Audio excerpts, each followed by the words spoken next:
Chapter 18. As soon as he had finished speaking to Saul, the soul of Jonathan was knit to the soul of David, and Jonathan loved him as his own soul. And Saul took him that day and would not let him return to his father's house. Then Jonathan made a covenant with David because he loved him as his own soul. And Jonathan stripped himself of the robe that was on him, and gave it to David, and his armor, and even his sword, and his bow, and his belt. And David went out and was successful wherever Saul sent him, so that Saul set him over the men of war. And this was good in the sight of all the people, and also in the sight of Saul's servants. As they were coming home, when David returned from striking down the Philistine, the women came out of all the cities of Israel, singing and dancing, to meet King Saul, with tambourines, with songs of joy, and with musical instruments. And the women sang to one another as they celebrated, "Saul has struck down his thousands, and David his 10,000s. And Saul was very angry, and this saying displeased him.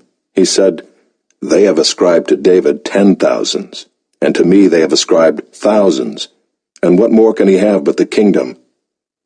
And Saul eyed David from that day on.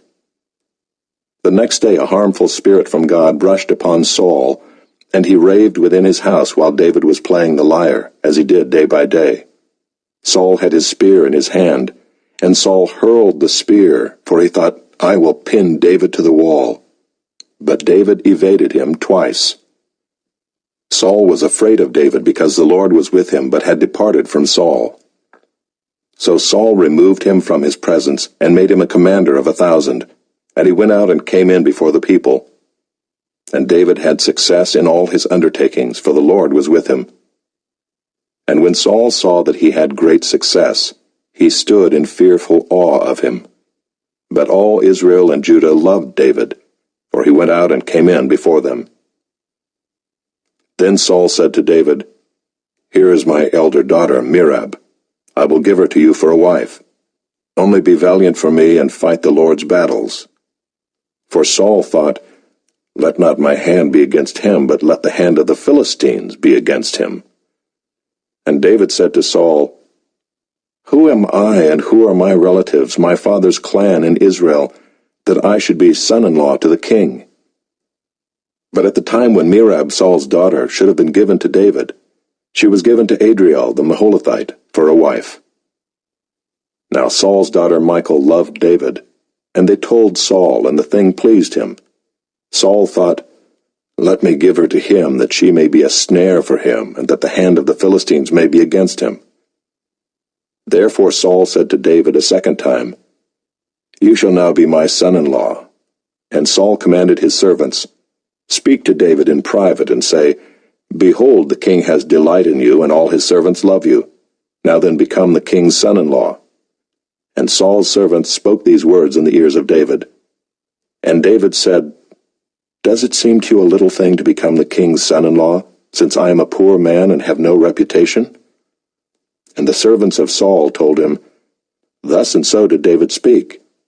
Then Saul said, "Thus shall you say to David, 'The king desires no bride price except 100 foreskins of the Philistines, that he may be avenged of the king's enemies.'" Now Saul thought to make David fall by the hand of the Philistines. And when his servants told David these words, it pleased David well to be the king's son-in-law. Before the time had expired, David arose and went along with his men, and killed 200 of the Philistines. And David brought their foreskins, which were given in full number to the king, that he might become the king's son-in-law. And Saul gave him his daughter Michal for a wife. But when Saul saw and knew that the Lord was with David, and that Michal, Saul's daughter, loved him, Saul was even more afraid of David. So Saul was David's enemy continually. Then the commanders of the Philistines came out to battle, and as often as they came out, David had more success than all the servants of Saul, so that his name was highly esteemed.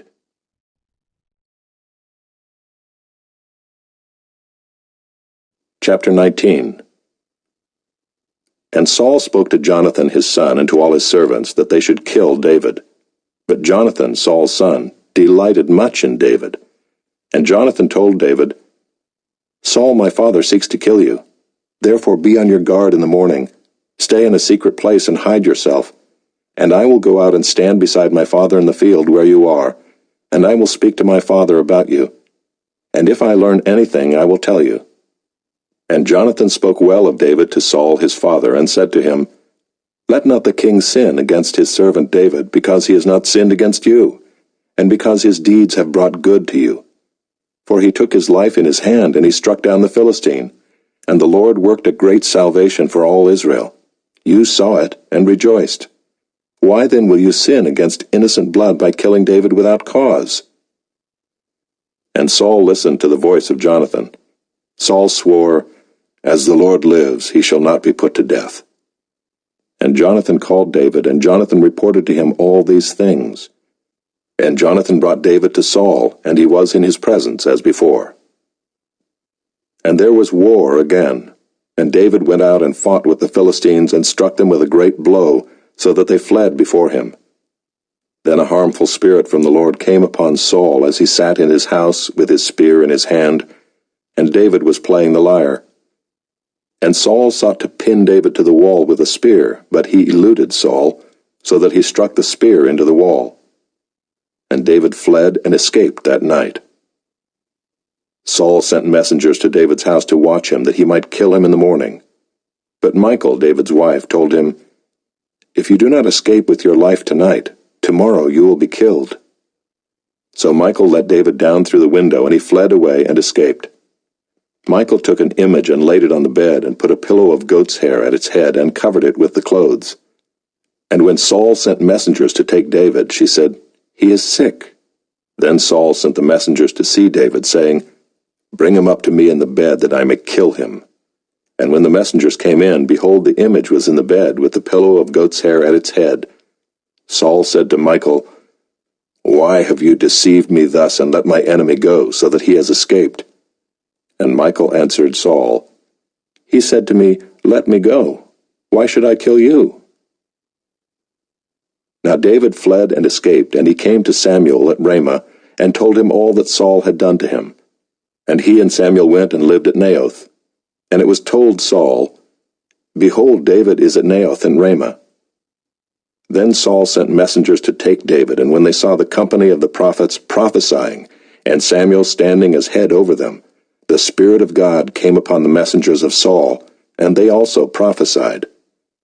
When it was told Saul, he sent other messengers, and they also prophesied. And Saul sent messengers again the third time, and they also prophesied. Then he himself went to Ramah, and came to the great well that is in Seku. And he asked, "Where are Samuel and David?" And one said, "Behold, they are at Naioth and Ramah." And he went there to Naioth and Ramah, and the Spirit of God came upon him also. And as he went, he prophesied until he came to Naioth and Ramah. And he too stripped off his clothes, and he too prophesied before Samuel, and lay naked all that day and all that night. Thus it is said, "Is Saul also among the prophets?"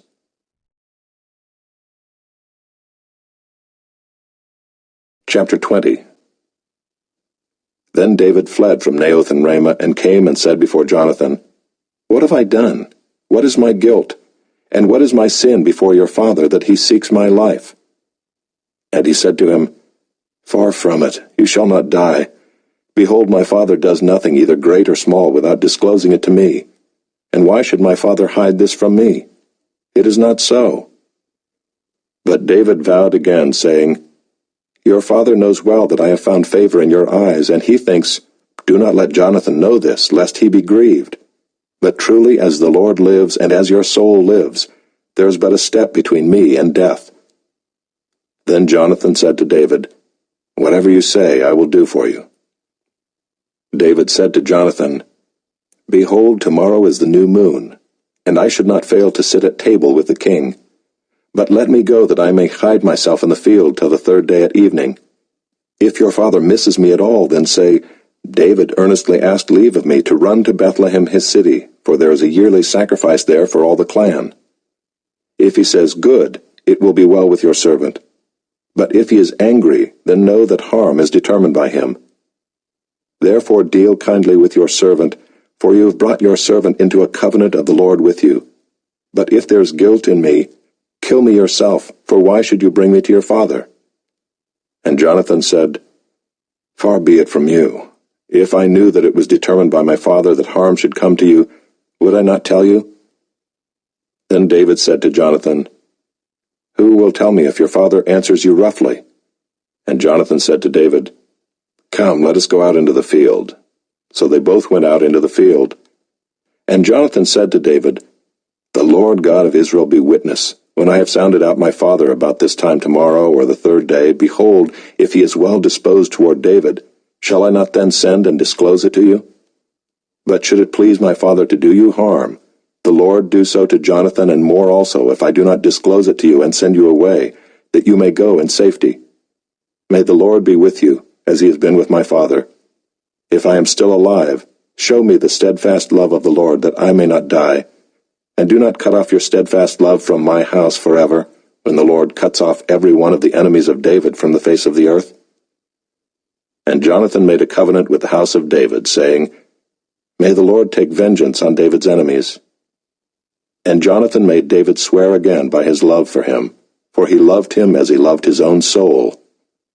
Then Jonathan said to him, "Tomorrow is the new moon, and you will be missed, because your seat will be empty. On the third day go down quickly to the place where you hid yourself when the matter was in hand, and remain beside the stone heap. And I will shoot 3 arrows to the side of it, as though I shot at a mark. And behold, I will send the boy, saying, 'Go, find the arrows.' If I say to the boy, 'Look, the arrows are on this side of you, take them,' then you are to come, for as the Lord lives, it is safe for you, and there is no danger. But if I say to the youth, 'Look, the arrows are beyond you,' then go, for the Lord has sent you away. And as for the matter of which you and I have spoken, behold, the Lord is between you and me forever."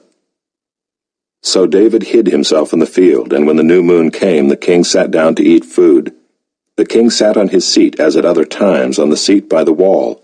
Jonathan sat opposite, and Abner sat by Saul's side, but David's place was empty.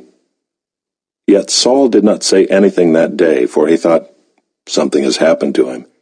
He is not clean, surely he is not clean." But on the second day, the day after the new moon, David's place was empty. And Saul said to Jonathan his son, "Why has not the son of Jesse come to the meal, either yesterday or today?" Jonathan answered Saul, "David earnestly asked leave of me to go to Bethlehem. He said, 'Let me go, for our clan holds a sacrifice in the city, and my brother has commanded me to be there. So now if I have found favor in your eyes, let me get away and see my brothers.'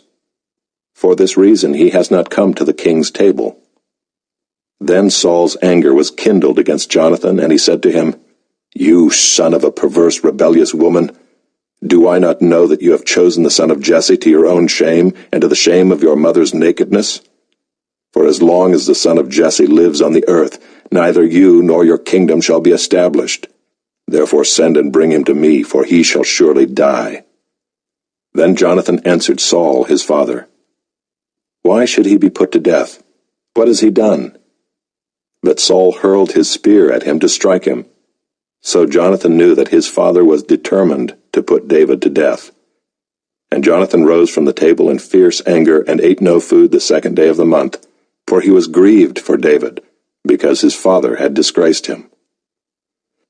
In the morning Jonathan went out into the field to the appointment with David, and with him a little boy. And he said to his boy, "Run and find the arrows that I shoot." As the boy ran, he shot an arrow beyond him. And when the boy came to the place of the arrow that Jonathan had shot, Jonathan called after the boy and said, "Is not the arrow beyond you?" And Jonathan called after the boy, "Hurry, be quick, do not stay." So Jonathan's boy gathered up the arrows and came to his master. But the boy knew nothing, only Jonathan and David knew the matter. And Jonathan gave his weapons to his boy and said to him, "Go and carry them to the city." And as soon as the boy had gone, David rose from beside the stone heap, and fell on his face to the ground, and bowed 3 times. And they kissed one another and wept with one another, David weeping the most. Then Jonathan said to David, "Go in peace, because we have sworn both of us in the name of the Lord, saying, 'The Lord shall be between me and you, and between my offspring and your offspring forever.' And he rose and departed, and Jonathan went into the city.